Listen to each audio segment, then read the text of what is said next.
Olá, boa tarde. Não é à toa que a violência vem tirando, além da vida, também o sono do brasileiro. Dados do Mapa da Violência 2013, Homicídios e Juventude no Brasil, revelam que o problema, que antes se concentrava nas capitais e regiões metropolitanas, migrou para o interior e para estados que há 10 anos registravam taxa de homicídio mais baixa. Mas a principal vítima continua a mesma, o homem jovem, de cor preta ou parda. O programa Tema Jurídico de hoje vai discutir sobre essa problemática.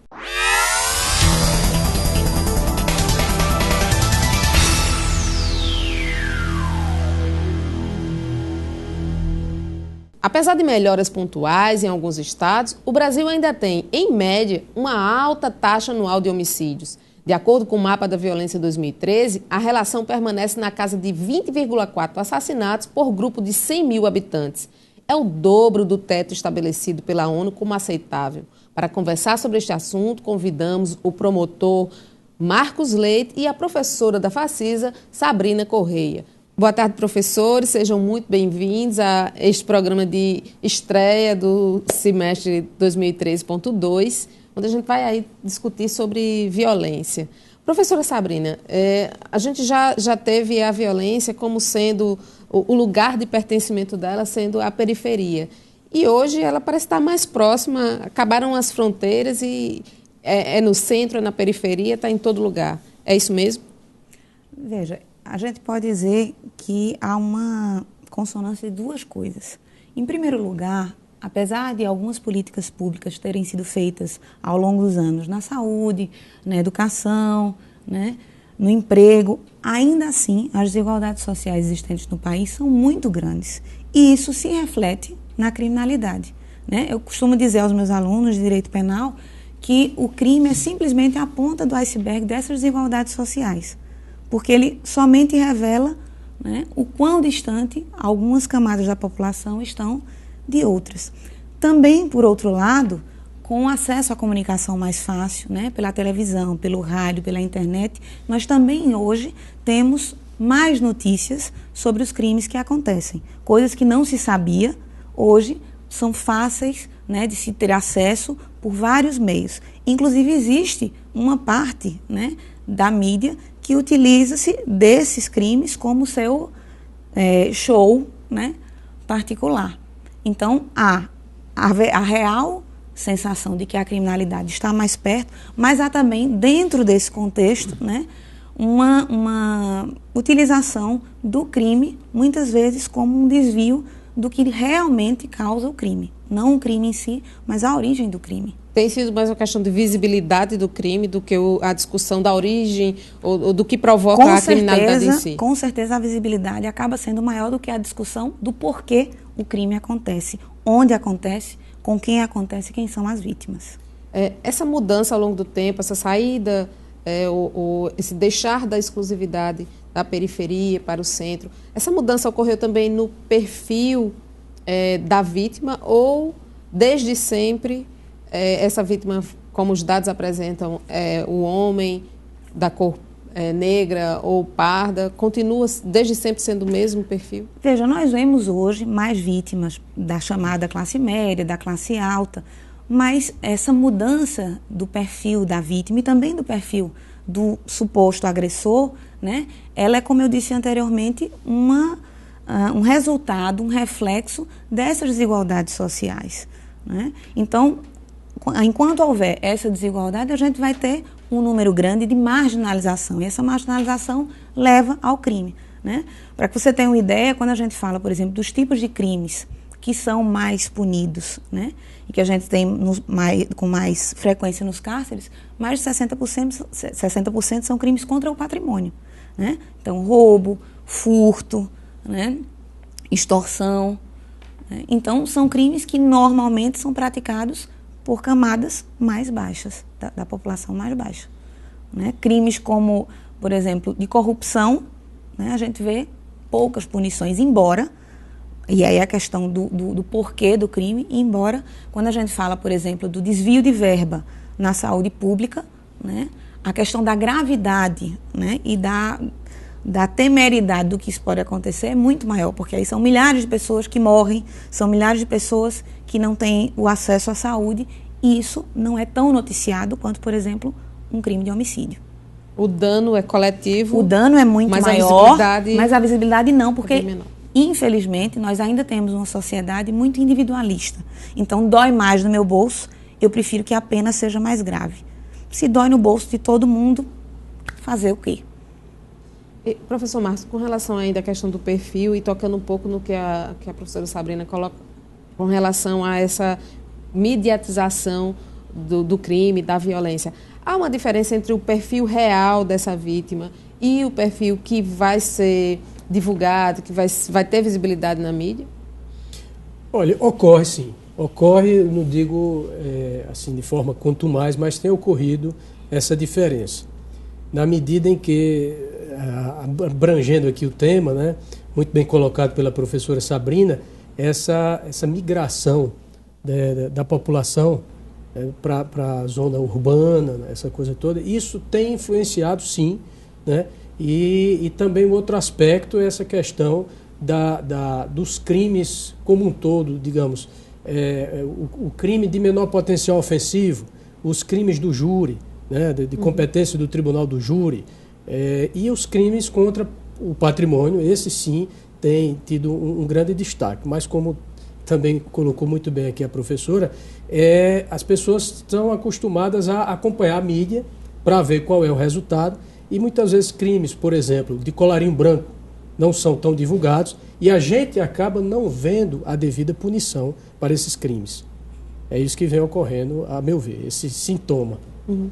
Professor, a gente tem um discurso de que não se faz segurança pública sem o envolvimento da população, que já paga por este serviço. Isso. Agora, em que medida o problema é de uma, vamos dizer, de uma incompetência do Estado em oferecer segurança pública de qualidade ou de apatia da sociedade em realmente se envolver com a causa? Veja bem, Carla, no nosso país o problema de segurança pública já se tornou uma coisa endêmica, a meu ver. Nós já temos um atraso de décadas. Hoje você vê que socialmente falando, nós tivemos ao longo dos anos uma cultura voltada para a introspecção do cidadão, ou seja, a partir do conceito de moradia vertical. Hoje a gente pensa em se cercar de tudo, morar no condomínio fechado. Quando se mora numa residência tem que ser com cerca elétrica, sistema de segurança. E isso foi uma coisa que foi deixada de lado, foi relegada, e eu não digo que seria uma incompetência. É porque, para você ter uma ideia, hoje nos fóruns que se discute a questão da criminalidade, da violência urbana, da segurança pública, não se fala mais em combater a violência, mas sim conter a violência.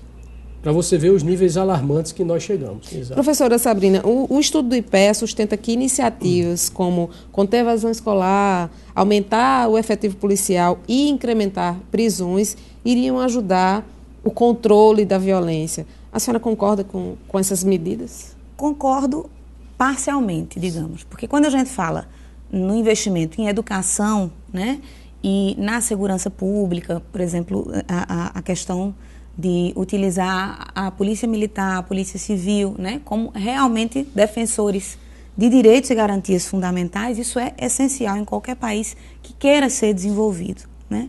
Nelson Mandela tem uma frase que é muito, muito pertinente, que ele diz que se você quer conhecer o quão desenvolvido é um país, você não tem que procurar os cidadãos de mais alto nível, você tem que saber como é que tratam aos presos, né? E isso, obviamente, não cabe no nosso país, né? O nosso ministro da Justiça disse que preferia morrer a ir para uma prisão no Brasil, né? E o crescimento, né, dessa ideia de que só criando prisões nós vamos resolver a criminalidade é uma ilusão. Uma inversão, na verdade. Completa, porque construindo prisões você vai prender aqueles do momento, né? Não todos, uma parte deles, né? Mas e os outros que são resultados dessa pressão social, econômica, dessa desigualdade social, vão continuar a crescer, né? Enquanto a gente não for, repito, na origem do problema, a gente não vai conseguir resolver o problema em si. Se somente a criação de prisões e de medidas mais duras resolvesse o nosso problema, desde 1990, com a criação da Lei dos Crimes Hediondos, nós estaríamos todos em perfeita tranquilidade, porque aumentaram-se as penas, né? Aumentou-se a questão da rigidez. Então, até 2007, embora muitos doutrinadores penais entendessem que era inconstitucional a vedação de progressão da pena, o STF sustentava que não havia problema nenhum. Só em 2007 passou a ser inicialmente fechado, né, o regime, mas era integralmente fechado. E eu pergunto a vocês se sentem mais seguros de 90 para cá? Não, porque o direito penal não pode ser visto como uma vara de condão, que no momento em que você aumenta um crime, a pena de um crime, constrói uma nova prisão, imediatamente as pessoas, somente baseadas no medo de uma pena maior, vão deixar de delinquir. É um processo. Okay. Depois do intervalo, a gente fala sobre legislação e execução penal e os impactos no controle da violência. É um minuto só.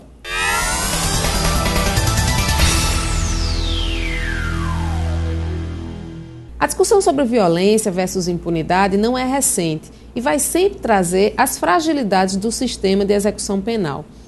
Promotor Marcos, em que medida a legislação e a execução penal em vigor no país, elas contribuem para o crescimento da violência?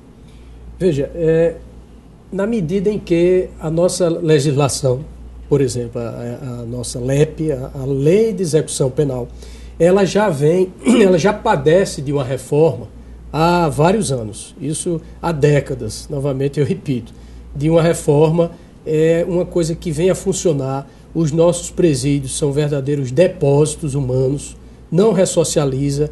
Nós temos uma média de 10% do sistema prisional onde tem alguma atividade laborativa, presídios de atividade agrícola, muito pouco. E esses ergástulos públicos têm ficado atestado que quando o indivíduo ele sai do ócio, mesmo no cárcere, ele apresenta quase que 90% de possibilidade de ressocialização. No entanto, quando fica naqueles, como disse, no chamado depósito humano, a mente ela volta para a criminalidade, na verdade ela nem sai. Ele lá dentro do presídio mesmo, ele continua a comandar facções, como nós bem sabemos, a se envolver com o narcotráfico, que é um crime gravíssimo, inclusive crime hediondo. Então, a legislação precisa passar por essa reforma e também no aspecto da aplicação dessas penas. Porque, na prática, para você ter uma ideia, o único regime que se entende como aplicado é o fechado. Porque o semiaberto não tem controle, por falha da legislação e falha do sistema, e o aberto muito menos. A gente escuta muito falar que o indivíduo, muitas vezes ele cometeu um crime, está cumprindo uma pena em regime aberto ou semiaberto, e ele não se apresenta, e a fiscalização é muito branda, e ele ali acaba na impunidade. É o que eu falava há pouco aqui em comentários, de que essa certeza da impunidade vem concorrendo muito para esse tipo de coisa, não só em relação à legislação de execução penal, mas em relação a essa questão da leniência da nossa legislação penal. Eu entendo que, até aqui no intervalo foi feito um comentário, a professora Sabrina, a questão do endurecimento das penas da nossa legislação. Eu acho que nós chegamos a um ponto que tem que endurecer, essa é a minha opinião, na legislação. Sou contra a questão da menoridade, tipo, vamos vamos editar uma lei mais dura por conta de um caso pontual. Tipo, acontece de um menor se envolver no crime, aí por conta disso, vamos baixar para 16 anos. Eu sou terminantemente contra essa circunstância, essa situação. Por quê? Porque hoje, se o criminoso já recruta o menor de 18, se reduzir para 16, vai recrutar o menor de 16. Não é a minoridade penal, né? A mudança na idade para a maioridade penal que vai resolver o problema. Não vai resolver, mas só concluindo. Então, na minha visão, enquanto promotor de justiça no âmbito criminal, essa leniência da legislação vem contribuindo para essa certeza de impunidade. Hoje nós temos a pena máxima no país, são 30 anos. Agora, concordo também com a professora, não adianta aumentar a pena, endurecer lei, com esse sistema prisional falido que nós temos. Agora, falta uma sintonia, por exemplo, entre os operadores de segurança pública e o sistema penal, a lei, né? E a execução penal também. Tipo, a polícia vai lá e prende e a justiça vai lá e solta. Eu costumo dizer, Carla, que nós fazemos um trabalho de enxugar gelo. A verdade é essa. A polícia prende, a gente processa o indivíduo com esse número exacerbado de garantismo que tem no nosso país. Ele já vai certo que vai sair em liberdade. É liberdade provisória, direitos e garantias fundamentais. Eu não estou aqui criticando a Constituição Federal. Tem que haver, obviamente, o princípio do garantismo. Mas é muita garantia para pouca cultura. O indivíduo ele sabe que ele vai ser preso, vai responder um processo, que a pena máxima no país são 30 anos, que com 5 anos ele está na rua. E se não for regime fechado, como eu falei há pouco, o aberto, o semiaberto é rua. E a sociedade não entende isso. E não tem que entender realmente. É uma coisa que salta aos olhos, deixa a insatisfação e concorre, aí a gente volta para o ponto de origem da nossa conversa aqui, concorre para esse índice alarmante de violência em nosso país. Para você ter uma ideia, concluindo agora sim, foi criada uma sigla que se chama CIVIL, são os crimes violentos, letais, intencionais. O Conselho Nacional de Segurança Pública só considera o chamado CIVIL, crime violento, letal, intencional, quando se fala em homicídio. A estatística do crime está, no nosso país, em cima do homicídio. Então, se for um latrocínio, que é matar para roubar, já cai fora do CIVIL, já cai fora dessa estatística alarmante que no início você falou aí, dessa estatística numérica, né, da violência urbana. E quer dizer, hoje o crime contra o patrimônio, como a professora Sabrina falou aqui, é o que está mais em voga no nosso país. Não entra nessa estatística. E o homicídio não se foca o verdadeiro motivo do homicídio. Porque hoje eu atuo também no Tribunal do Júri, o Tribunal do Júri é privativo dos crimes dolosos contra a vida, como nós sabemos, e, você tem uma ideia, 80% dos casos são disputa de território de tráfico. Bandido matando bandido para ocupar território do tráfico. Então, se quer diminuir a estatística no campo do homicídio, vamos atacar o narcotráfico? Essa é uma questão, professora Sabrina. Essa presença das drogas e a mídia reforça isso, né? Que ela é aí um grande vilão. Seja o consumo vem sendo apontado, o tráfico idem. Como é que o direito vem entendendo essa presença do tráfico como uma alavanca para a violência?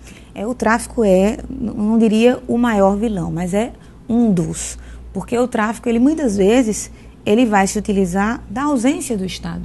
O Estado não fornece, por exemplo, a saúde adequada. E aí aquela pessoa que mora numa determinada região, que está, né, dentro da rota do tráfico, ela digamos, beneficiada, né, entre aspas, pelo traficante. E aí o medo, junto com aquele benefício que não veio do Estado, acaba cooptando essa pessoa, né? E hoje, cada vez mais cedo, né? Há dentro do direito penal alguns doutrinadores, uma corrente que entende que deveria haver a legalização das drogas. Não é particularmente o que eu entendo, porque eu acho que a simples legalização não vai acabar com o tráfico, porque ele vai passar a ser legal, ele não vai deixar de ser ruim socialmente, economicamente e dentro desse quadro, né, criminológico. A gente tem o exemplo da bebida alcoólica, que é, né, permitido, e hoje a gente tem um índice altíssimo de adolescentes cada vez mais precocemente utilizando a bebida alcoólica. Sem contar que é a porta de entrada, né? Ou seja, a permissão em si, né, eu tenho muito medo dessas considerações. Aumenta a pena, resolve. Diminui a maioridade, resolve. Libera a droga, resolve. É muito exato, né? É muito 2 mais 2 igual a 4. Né? É muito simplista e a sociedade não é simples, né? Nós somos um grupo de pessoas de culturas diferentes, às vezes no Brasil, principalmente, de etnias diferentes, de religiões diferentes, de camadas econômicas diferentes. Então, conseguir concentrar esse caldeirão de coisas e ser somente sim, sim, não, não, pode, legaliza, não legaliza, é muito perigoso, né? E o tráfico se aproveita disso, porque muitas vezes o tráfico ele tem um nível de organização muito maior do que o próprio Estado. Ok, professora. A gente vai para o último intervalo e no terceiro bloco o assunto é a Lei Maria da Penha. É um minuto só.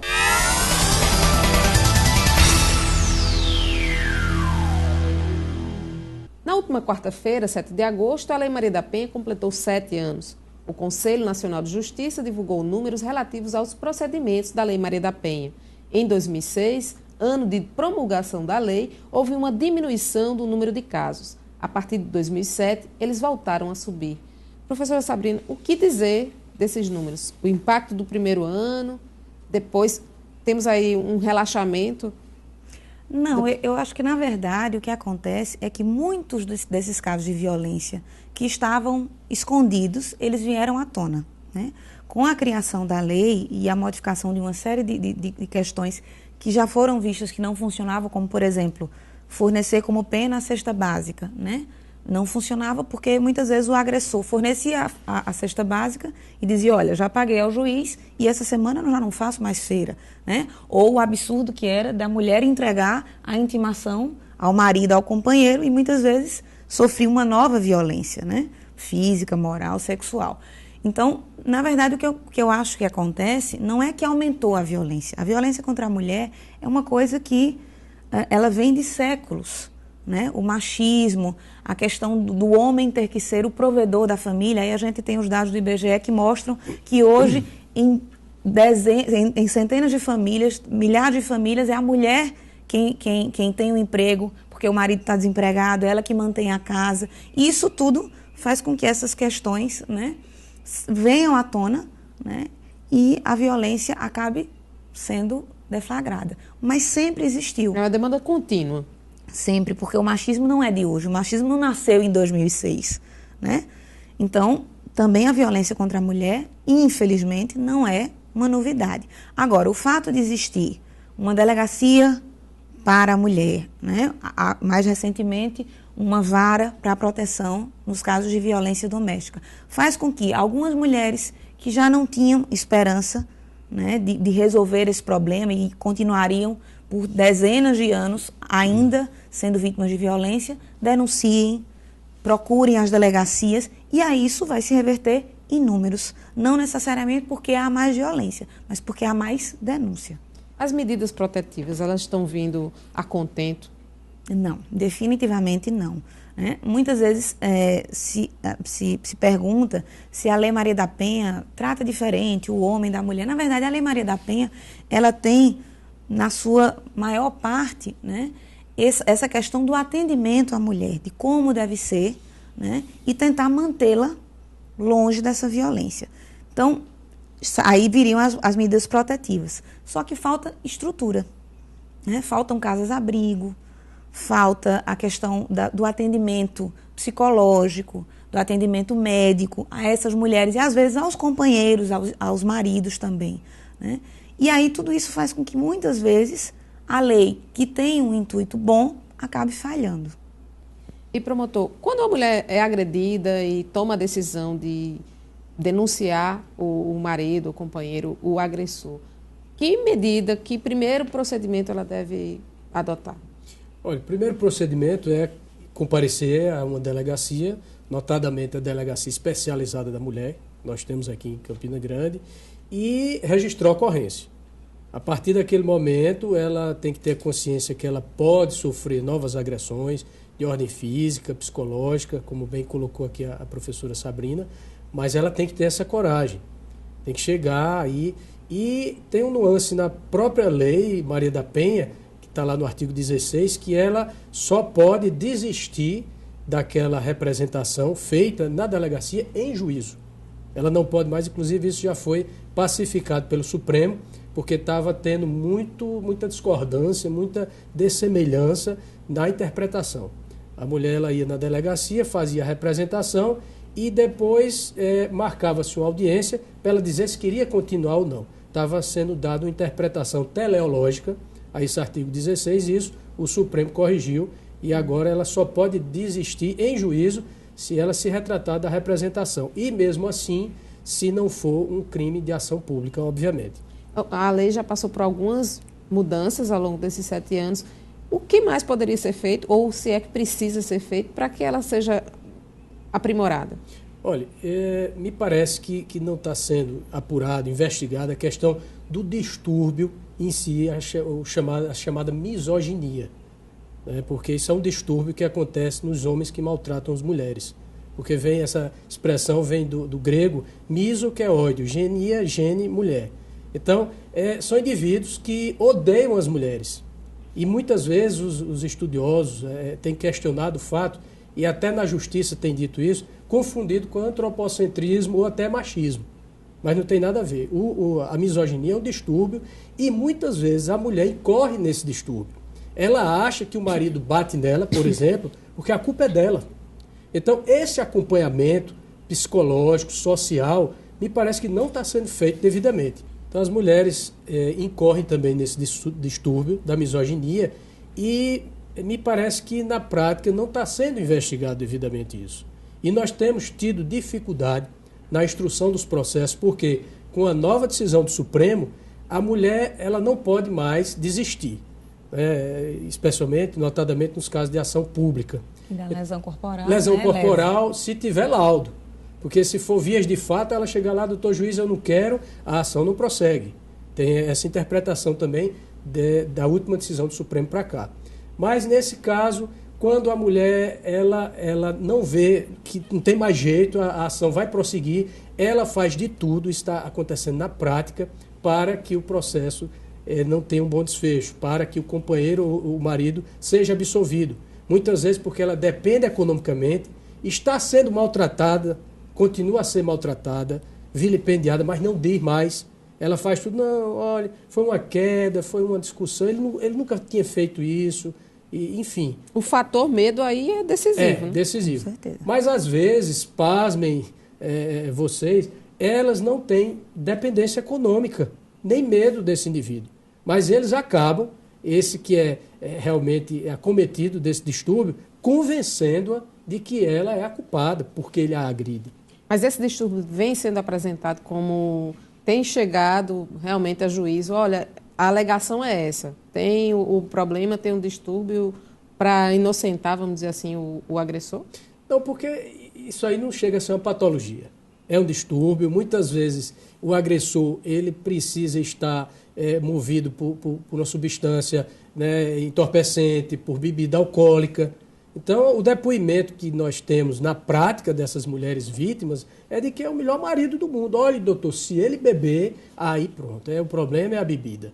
Quer dizer, tem essa coisa aí associada, entende? Que na prática a gente vem identificando. Agora, professora Sabrina, parece brincadeira, né? Mas tem quem levanta a questão de que a lei super protege a mulher, que hoje também aparece como autora de violência contra os companheiros. O que dizer de um argumento como esse? Veja bem, é lógico que dentro da violência doméstica pode acontecer a violência do homem contra a mulher e também pode acontecer a violência da mulher contra o homem. Isso é uma coisa que não há como controlar.